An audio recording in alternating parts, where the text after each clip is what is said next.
Today is Wednesday, October 19th, 2016. This interview is being conducted by Laurel Adams at Palestine Public Library, and Juanita Jochim has agreed to talk about wartime. Thank you for doing this interview, Juanita. What are your memories about the war? Okay, the war happened. First thing at the war, when the war started, and this may sound silly, but it affected me right away because I was going to graduate, and we usually had a tradition you would go up to the Lowe's Theater up on Main Street for a movie. Well, we didn't go because of the war, and it was like, no, we don't do this because the war has started. We don't do things like that now. So right away, that happened. But I was aware of it. I knew my father was in the Navy, and he joined when he was 18 or something like that. But we had pictures in his letters and stuff. And his name again? And what was fun was about those letters was... What was his name? Bill Taylor. And what was fun about it, he and my mother had been dating and they broke up. So they had all these letters, and we would go with girls, my sisters and I would go through and read these things about how they were, and he was checking on her and she was doing this and that and all this. And it was so fun to see your parents as too young, and this was just through his letters. He was on a troop ship, a ship, a destroyer that took oil over to Europe. In World War One. World War One, and he took 7 trips back and forth on over the ocean. But he did go to Venice, he did go to Spain, he'd go to different places, but he didn't have to actually fight. But he was in danger because he was on this oil tanker. And anyway, one of the letters talks about he wanted the family to see if there was any report of a ship that had burnt, because they had got the emergency signal that this ship was on fire. But they, because they were hauling oil, couldn't go and help the ship. So you have this danger that you can't do anything about it. But when we come to World War II, because it was such a sudden that the United States got into the war, everything was changed from as it was to wartime. And what are some of the changes other than the theater? It was just complete change. Because I was in freshman in high school, then I graduated, from junior high. I got to high school, went to Central. As far as every day for me, it wasn't so much change, except when we got to school, we started substitute teachers.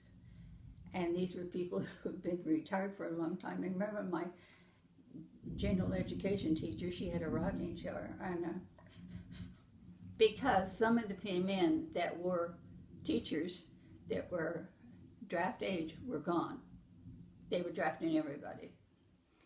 So that teacher was gone, and then when my art teacher I had first semester, and then in second semester I had a different older woman that came and retired. She had been retired, and she was the art teacher. The surprising thing, and this sucked it a little bit, when we came to Palestine and went to church in Robinson, I met my first teacher, and it was Katie Steele.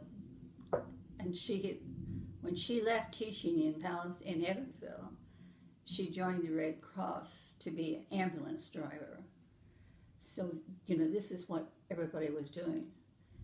So, I'm so glad to see her again. But anyway, we had assemblies.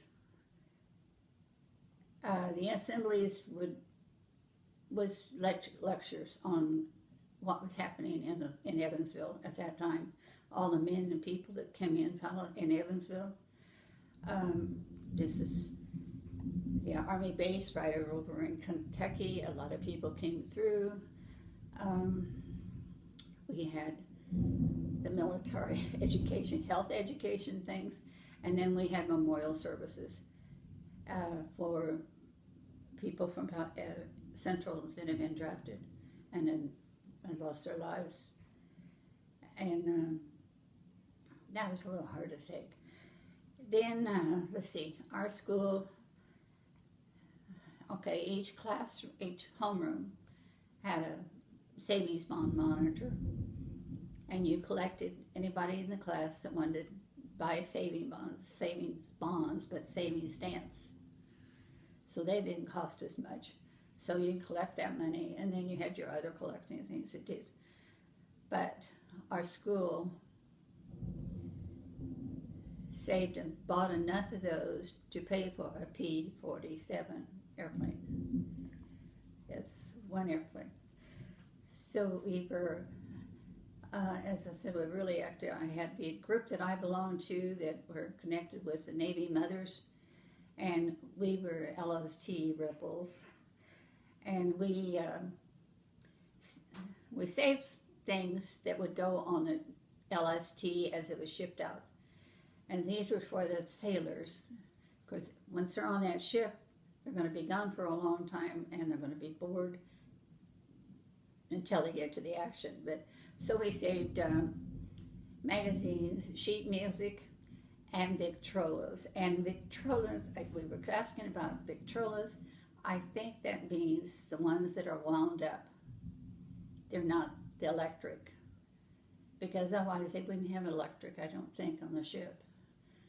So we had those things we saved, and those were put on the LST when they shipped out. We served at receptions. Each one of us had to work 1 noon hour during summer and help the waves with recruiting, and that was interesting. But the reception, and then we did get to go to a launch of an LST, which is really a privilege. When you're junior high, when you're a teenager, sometimes these things don't register, but they were lasting impressions. When Drum played football for 4 years, his last year was 1945, last season, and that team was unbeaten, and then they played their last game at Rice Bowl. And I think I mentioned this before, there were 15,000 people at that ball game. It was awesome. After that, he and 2 other men that were on the football team knew they were going to be drafted out of high school because they had enough credits. That's all they were doing then. If you had enough credits and you're over the age, you're going to be gone in the Army. So he wanted to choose. So he chose the Army. He eventually got into the paratroopers, and he was in the 82nd Airborne.